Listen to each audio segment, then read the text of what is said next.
በስመ አብ ወወልድ ወመንፈስ ቅዱስ አሃዱ አምላክ አሜን። ይትባረክ እግዚአብሔር ዘሰመየ ሕማማተ ወልዱ ክብረ ወስብሐተ የልጁን የመድኃኒታችን የኢየሱስ ክርስቶስን መከራ ሕማምና ሞት ለኛ ክብር ያደረገልን አምላካችን ክብር ምስጋና ይግባው። ዘበውሁድ ምእመነ ኮንከ ዲበ ብዙ እሰይመከ በጥቂቱ ታምነሃል በብዙ እሾምሃለሁ። የማቴዎስ ወንጌል ምዕራፍ 25 ቁጥር 21 ላይ ተመዝግቦ የምናገኘው ኃይለ ቃል ነው። ዛሬ በቅድስት ቤተክርስቲያናችን በቅዳሴው መካከል የተነበበልን የወንጌል ክፍል ነው። ሰኔ 12 ቀን ቅዱስ ሚካኤል ሲታሰብ ብዙ ያደረጋቸው ተአምራት አሉ።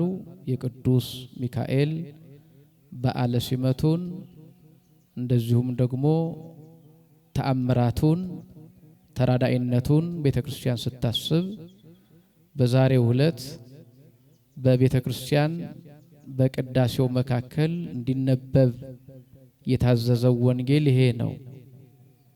የማቴዎስ ወንጌል ምዕራፍ 25 ከቁጥር 14 ጀምሮ ብዙ ጊዜ ለገብርኄር ሳምንት የሚነበበው የወንጌል ክፍል ዛሬ እንዲነበብ ታዟልና ምክንያቱ ምንድነው ስንል ብዙ ጊዜ በቅዱስ ገብርኤል በቅዱስ ሚካኤል ድርሳን በቅዱስ ቤተክርስቲያን አውደ ምሕረት በተለያየ መንገድ ሰኔ 12 ቀን አፎመያን ያዳነበት እንደዚሁም የባህራንን የሞት ደብዳቤ ደምስሶ የክብር የሕይወት ያደረገበት ዕለት ነውና ይህን ወንጌል ለምንድነው አባቶቻችን በዚህ ዕለት እንዲነበብ የሰሩት ያዘዙት ምክንያቱ ምንድነው ስንል የባህራንን ታሪክ ብቻ ነጥለን አውጥተን ስናይ ብዙ ጊዜ ደምቆ የሚታየን በጉሉ ታሪኩ ትኩረት የሚያደርገው ምናልባት ቅዱስ ሚካኤል የባህራንን የሞቱን ደብዳቤ ወደ ሕይወት ለወጠ የሚለው ላይ ነው እና የቅዱስ ሚካኤልን ተአምሩን ተራዳኢነቱን ነው ጎልቶ የሚታየን። አባቶቻችን ግን ከዚያ ጀርባ ያለውን እንድንመለከት ነው። ምክንያቱም ባህራን ማን ነው? የሞቱ ደብዳቤ ምክንያቱ ምንድነው? ለምን የቅዱስ ሚካኤል ጣልቃ ገብነት አስፈለገ? የእግዚአብሔር ፈቃድስ ምንድነው ስንል ሁሉ ጊዜ ታሪኩን በደንብ ስለምንሰማው የባህራን አባት እናት ቅዱስ ሚካኤልን የሚወዱ በየወሩ ዝክሩን የሚዘክሩ መታሰቢያውን የሚያደርጉ በዛሬው ስንክሳርም በሰኔ ሚካኤል ድርሳንም ላይ ተጽፎ እንደምናገኘው ፍጹም ደግ ቅን እግዚአብሔርን የሚፈሩ ወላጆች እንደነበሩት ይነግረናል። ነገር ግን ድሆች ናቸው። ብዙ ሀብት የላቸውም። ብዙ ሀብት ሳይኖራቸው ግን ድሆችን ካላቸው የሚያካፍሉ በቅዱስ ሚካኤል ስም በየወሩ አብዝተው ደግሞ በህዳርና በሰኔ እንደሚዘክሩ ታሪኩ ይነግረናል። በኋላም የባህራን አባት በሚሞትበት ጊዜ ኑዛዜ ለሚስቱ የሰጠው ምንድነው? ጠንክረሽ የቅዱስ ሚካኤልን ዝክር እንድትዘክሪ እንዳታስታጉይ የሚል ኑዛዜ ሰጥቷት እሱ አረፈ። ቀበሩት። ሚስቱም ጸንሳ ስለነበረ ምጥ በተያዘች ጊዜ ብቻዋን ደሃም ስለነበረች አብዝታ ተማጸነች። ቅዱስ ሚካኤል ሆይ ከአምላክህ አማልደኝ አንተ ሩሩ ቸር መልአክ ነህ ብላ ስትናገር ቤቱ በብርሃን ተሞላ። ቅዱስ ሚካኤልም የተወለደውን ሕፃን ባረከውና ይህ ሕፃን የዚህን ክፉ ባለጠጋ ገንዘብ ይወርሳል ብሎ ተናገረ። ይሄንንም ቃል እግዚአብሔር ያ ክፉ ባለጠጋ ጎረቤታቸው የነበረ ባለጠጋ በጆሮው እንዲሰማ አደረገው እና ከዚህ በኋላ እንቅልፍ ነሳው ይላል።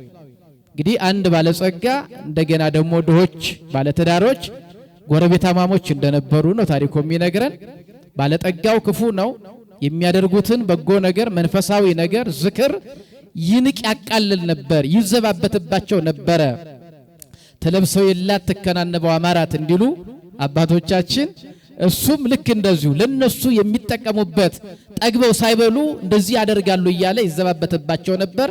በመጨረሻም ያቺ ሴት በምጥ የሚያዋልዳት የለም የሚያገዛት የለም ትሞታለች ብሎ ሲጠብቅ ጭራሽ የእግዚአብሔር መልአክ ረቂቁ መልአክ ተራዳዊው መልአክ ይሄ ታናሽ ብላቴና የዚህን ክፉ ባለጠጋ ቤትና ንብረት ይወርሳል ብሎ ሲናገር በጆሮ እንዲሰማ አደረገ።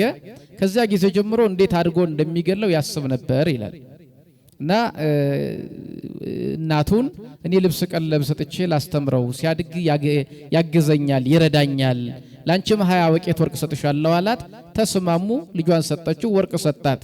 እሱ ግን ያንን ሕፃን በሳጥን አድርጎ ወደ ባህር እንደጣለው ይነግረናል።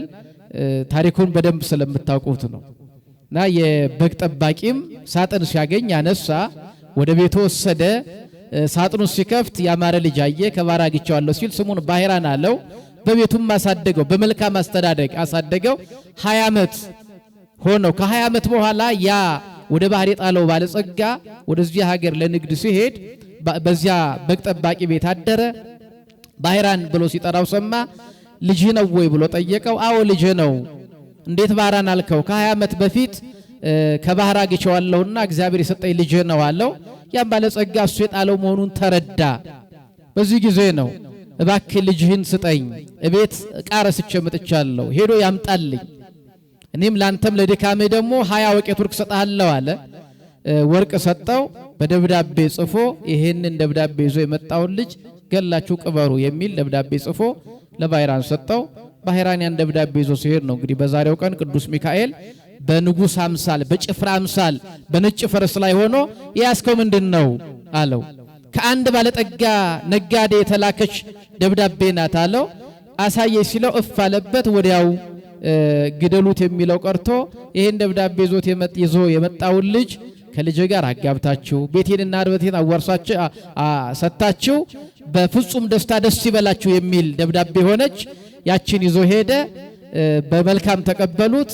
ሰርግ ተደገሰ። ያ ባለጠጋ ቆይቶ ሲመጣ የጭፈራ የዘፈን ድምጽ ሲሰማ ምንድነው አሉት። አንተ የላከው ሰው እኮ መጥቶ ልጅን አግብቶ ይሄው ቤቱን ወርሶ በፍጹም ደስታ ደስ እያለን ነው አሉት።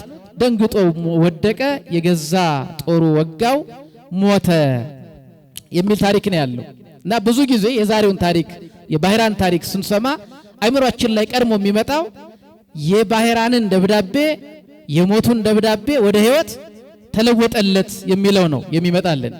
ነገር ግን የዛሬው ወንጌል አባቶቻችን ያዘዙልን ወንጌል ምን እንድንማርበት ነው? መቼም ቅዱስ ጳውሎስ ወኩሉ ዘተጽፈ ተጽፈ ለተግሳጸ ዚአነ የተጻፈው በሙሉ ለትምህርታችን ተጻፈ። እንግዲህ የተጻፈው የበጎዎች ታሪክ ተጽፏል፣ የመልካም ሰዎች ታሪክ ተጽፏል። ሁሉም ግን ለኛ ለትምህርታችን የተጻፈው። ስለዚህ ከዛሬው በዓል ምንድነው መማር ያለብን ስንል የዛሬውን ወንጌል በገብርኤል ሳምንት የተነበበው የማቴዎስ ወንጌል ምዕራፍ 25 ቁጥር 14 ጀምሮ አንድ ባለጠጋ ወደ ሩቅ አገር ሲሄድ ባሮቹን ጠርቶ መክሊቱን ሰጣቸው። 3 ባሮች ናቸው የተጠቀሱት። ለአንዱ 5 ለአንዱ 2 ለአንዱ 1 ሰጥቶ ወደ ሩቅ አገር ሄደ። በዚህ ወጣችሁ ወርዳችሁ ነግዱ አትርፉ ብሎ አዟቸው ሄደ። ስጠን ብለው አልጠየቁትም፣ ራሱ ጠርቶ ሰጣቸው ነው የሚልን። ሰጥቷቸው ወደ ሩቅ አገር ሄደ። ከብዙ ጊዜ በኋላ መጥቶ ተቆጣጠራቸው። 5 የተቀበለው ሰው መጣና ጌታዬ 5 መክሊት ሰጥተኸኛል፣ ወጥቼ ወርጄ ለፍቼ ደክሜ ሌላ 5 መክሊት አትርፌ 10 አድርጌዋለሁ። እነሆ መክሊትህን ከነትርፉ ውሰዳለው።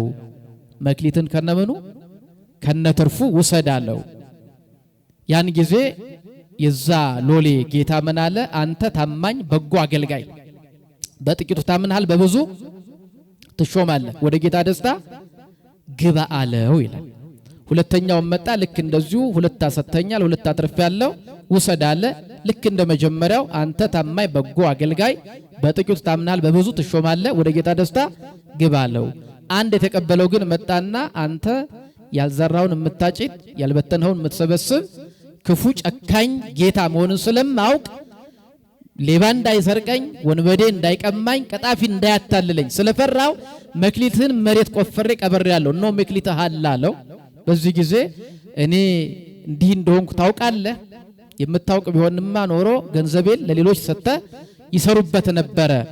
ይሄንን ሀኬተኛ ክፉ ባሪያ ወደ ጨለማ ቤት ወሰዱት፣ አንዱን መክሊት ወስዳችሁም 10 ላለው ስጡት አለ ይላል። ይሄ ታሪክ ነው ዛሬ ተነበበልን።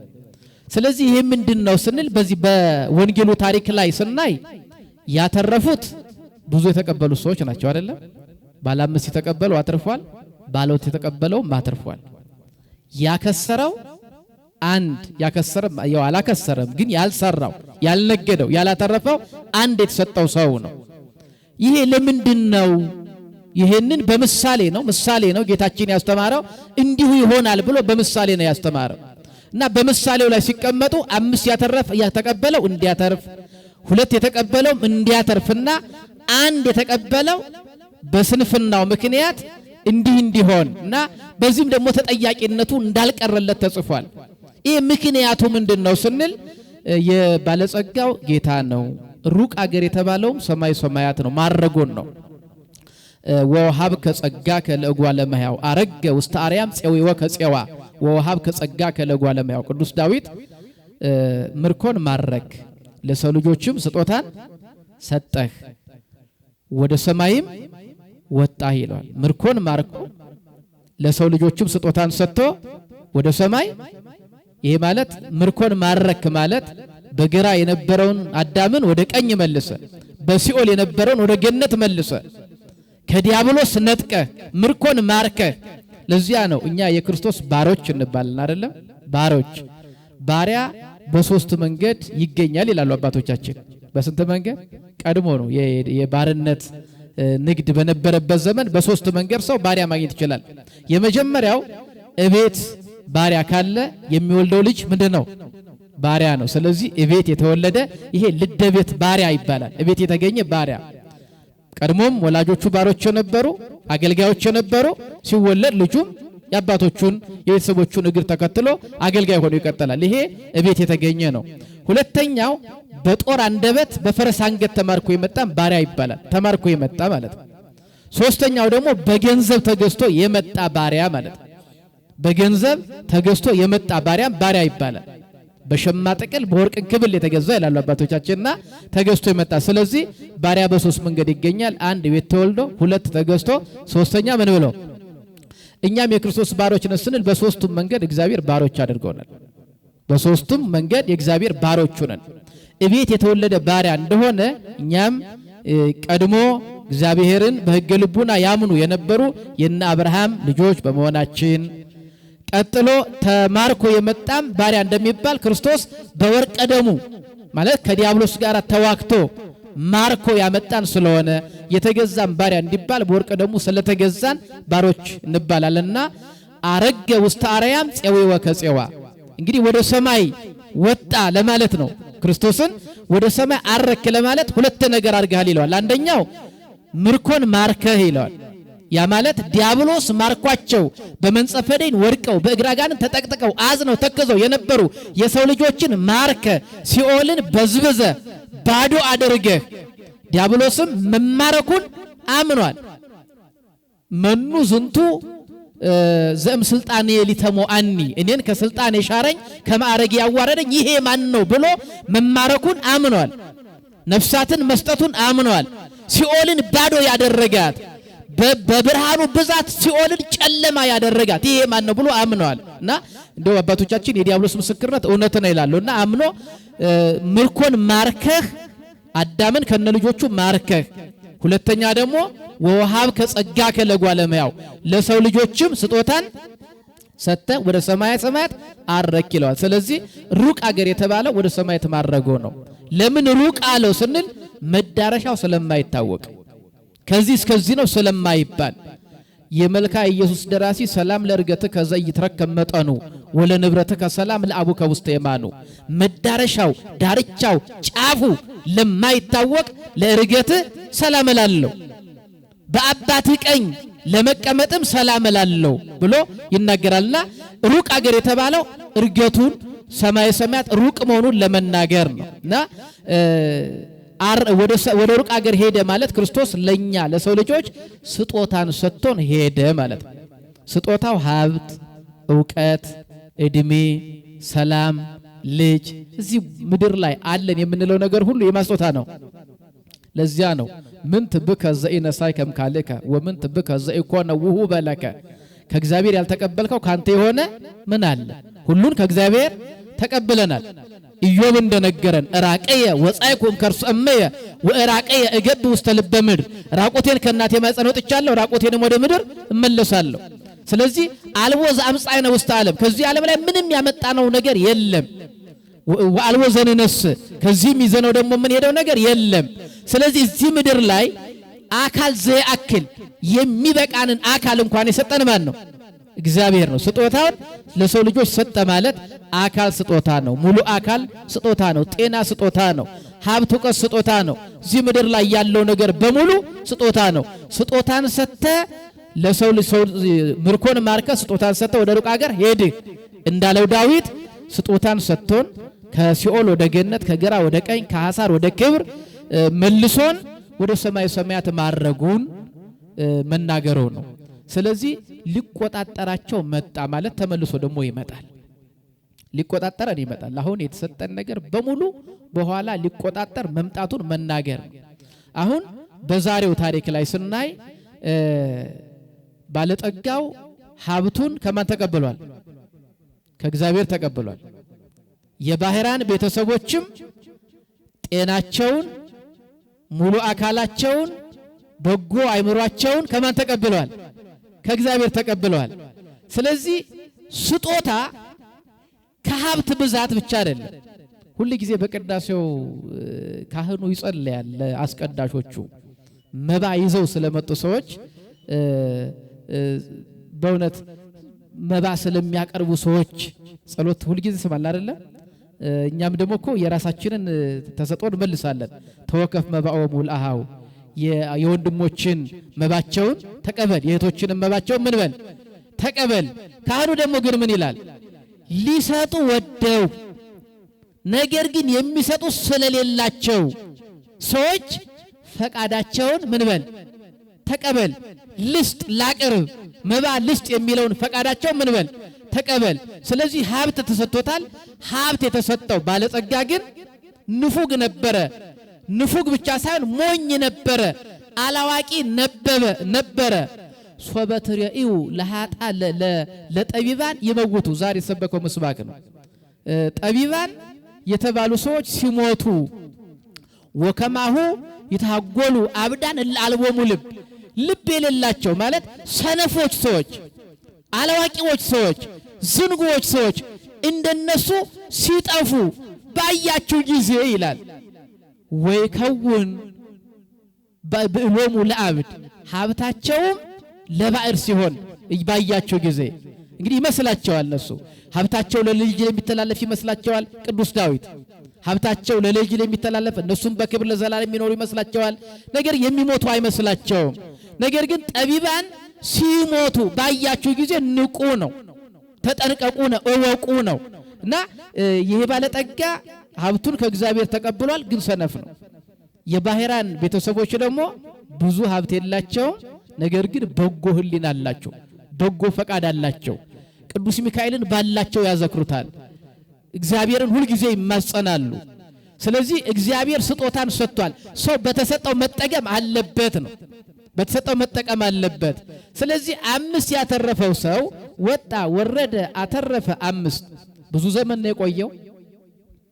5 መክሊት ነው ያተረፈው። ስለዚህ 10ሩንም አመጣና 5 ሰጥተህ ነበር እነሆ 5 ጨምሬበታለሁ። ስንት ወዳለ? አሁን የዚህ ሰውዬ 5 የተቀበለው ሰውዬ ደሞዙ ምንድነው? የሚገባኝን ስጠኝ ሲል አንሰማው። ብዙ አመት ደክሜያለሁ፣ ወጥቻለሁ፣ ወርጃለሁ፣ ደክሜያለሁ፣ አትርፌያለሁ። ስለዚህ የኔን ድርሻ አስጠኝና እነሆ ለገንዘብ የሚሆነውን ዋጋህን ውሰድ አላለም። የተሰጠውን ዋጋ ከነትርፎ ውሰድ አለ። ሁለቱም ተመሳሳይ ስለሆነ የተነገራቸውም ቃል ምንድነው? አንተ በጎ ታማኝ አገልጋይ፣ በጥቂቱ ታምናል፣ በብዙ ትሾማለህ፣ ወደ ጌታ ደስታ ግባ አለው። ስለዚህ እግዚአብሔር ምንድነው የሚፈልገው ከኛ? ሶስት ነገር ተገይቶባቸዋል እነዚህ ሁለት አገልጋዮች። የመጀመሪያው ከእግዚአብሔር መቀበላቸውን አምነዋል። ከማን መቀበላቸው? ይሄ ነው አይደለም? ጌታ ሆይ ባለ አምስቱ 5 መክሊት ሰተኸኝ ነበር፣ ባለ ሁለቱም ጌታ ሆይ 2 መክሊት ሰተኸኝ ነበር።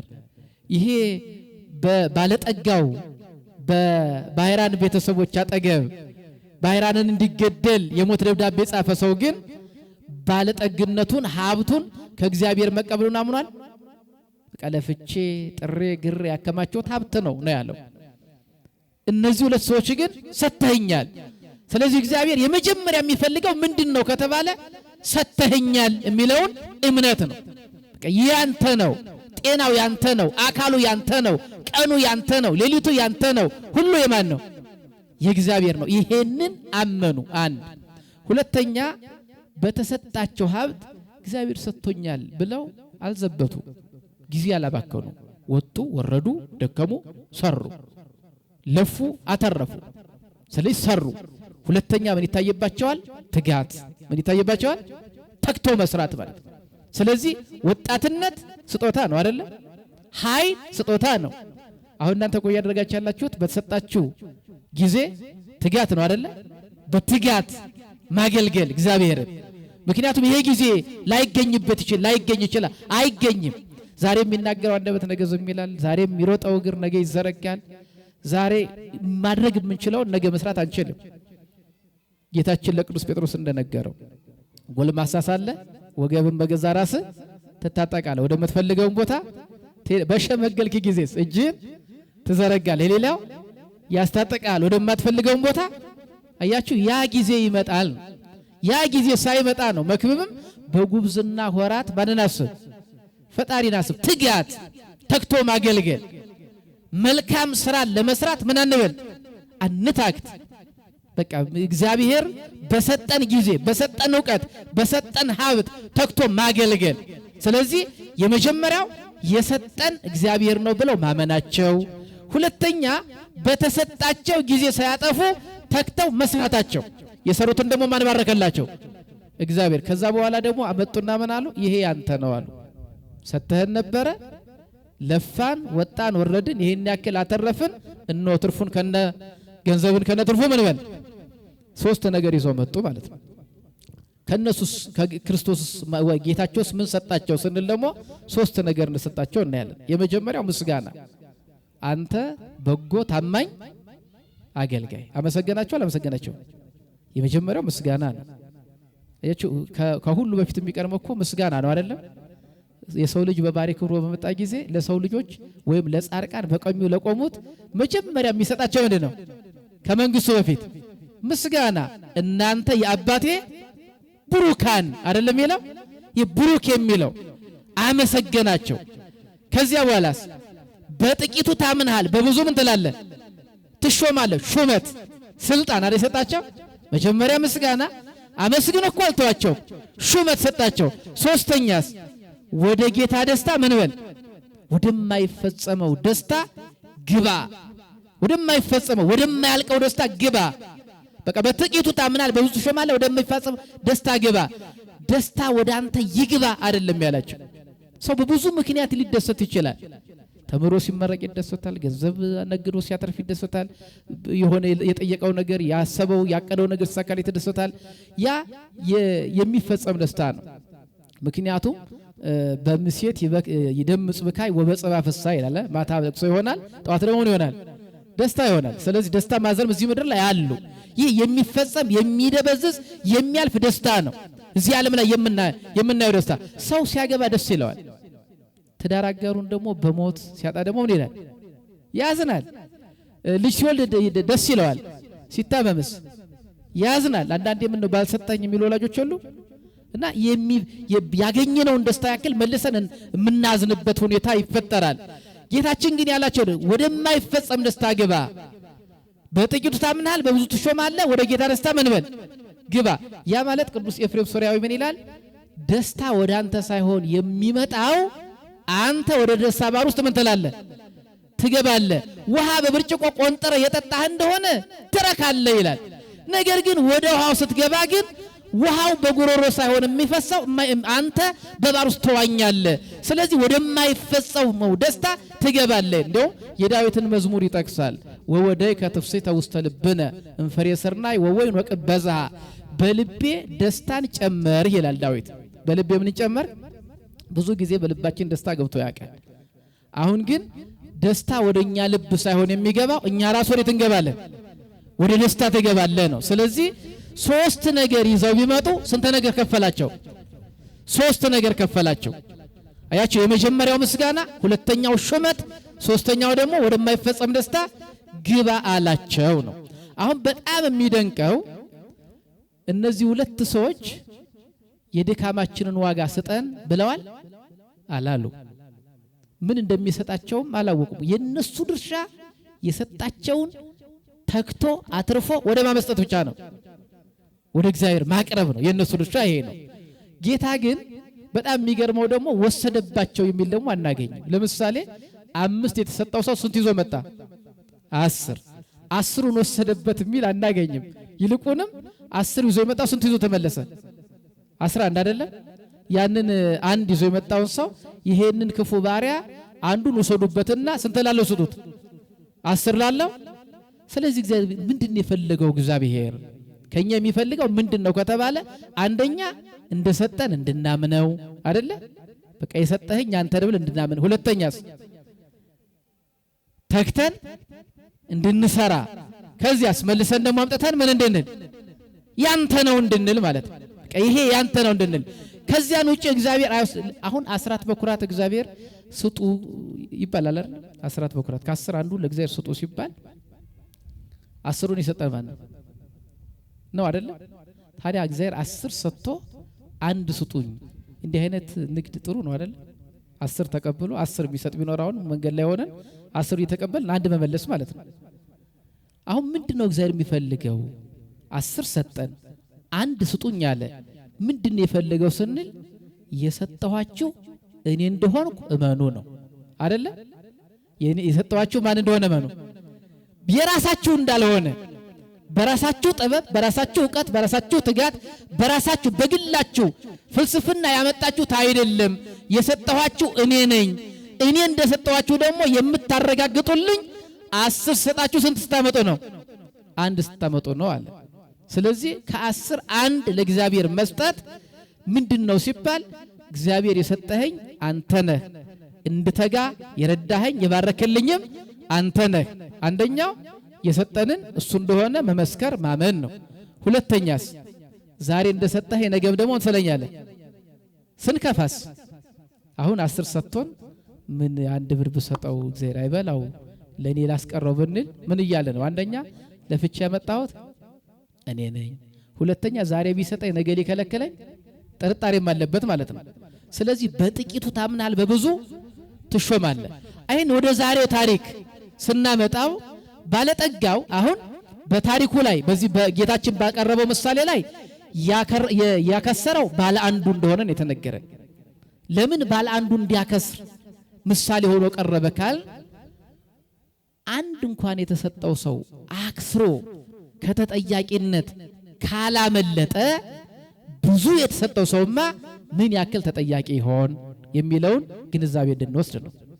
5 ያተረፈው ቢሆን 5 የተሰጠው ቢሆን የከሰረው፣ አንድ የተሰጠው 2 የተሰጠው አትርፈው 5 የተሰጠው ሰውዬ አክስሮ ቢሆን በምሳሌ ቀረበው ምን እንላለን?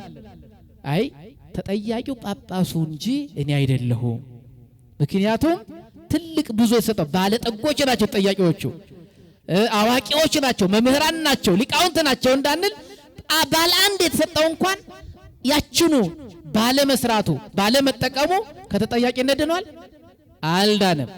ይሄንን ገልብጡ። ዛሬ ያከሰረው ማን ነው ስንል ባለጠጋው ነው ድሆቹ ናቸው?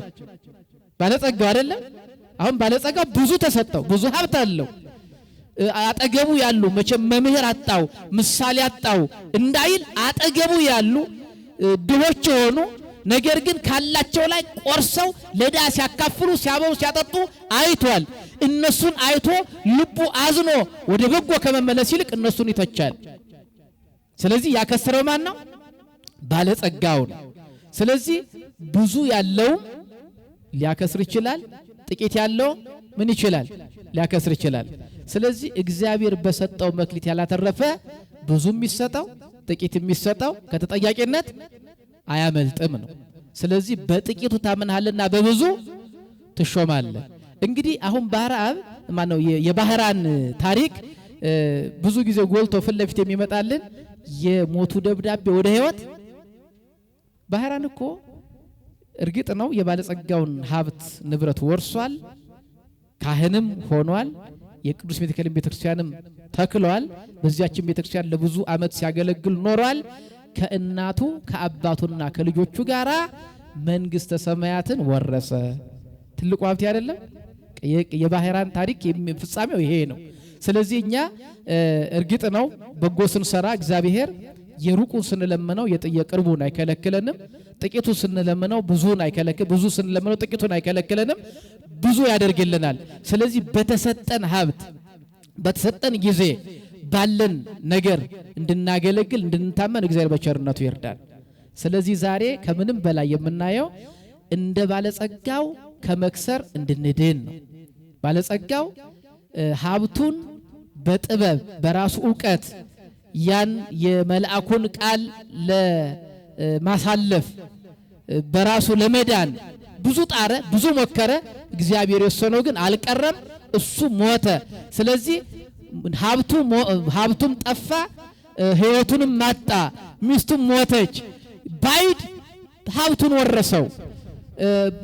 ድሃው ደግሞ ብዙ መከራ የተቀበለው ትዕግስተኛው፣ የዋሁ፣ ታዛዡ ባህራን ደግሞ የተሰጠውን የባለጠጋውን ሀብት ወርሶ እንደ ባለጠጋው ይርላኛል አለ። ቤተክርስቲያን ሰራ፣ ካህን ሆነ፣ አገለገለ፣ በመጨረሻ መንግስተ ሰማያትን ወረሰ።